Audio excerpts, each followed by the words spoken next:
Chandrababu Naidu Andhra CM ఈ మధ్య ఒక ప్రకటన చేశారు. 3 పిల్లల్ని కనండి 30,000 ఇస్తా, 4 పిల్లల్ని కనండి 40,000 ఇస్తా, జనాభాను పెంచండి, మరోవైపు భగవంతుడు కరుణిస్తే తల్లికి వందనం పథకం కింద 15,000 సైతం పెంచడానికి ప్రయత్నిస్తాం, పిల్లలు భారం కాదు సంపద.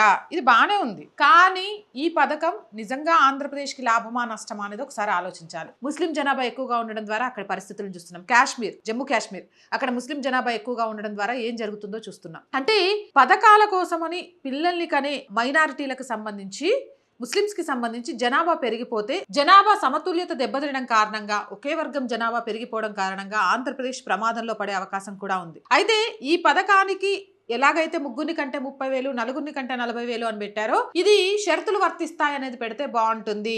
లేకపోతే ఇప్పటికే రేషన్ దగ్గర నుంచి ప్రతి గవర్నమెంట్ పథకం కూడా ఎక్కువగా ఎవరు యూజ్ చేసుకుంటున్నారో చాలా క్లియర్ గా అందరికీ తెలిసిందే. నిజంగా కూడా ఈ పథకం అందరికీ సమానంగా వర్తిస్తే ఓకే, కాదు అని ఈ పథకం కూడా ఒకే వర్గానికి వెళ్ళడం ద్వారా ప్రమాదం మాత్రం పొంచి ఉండే అవకాశం ఉంటుంది అని కూడా అంటున్నారు.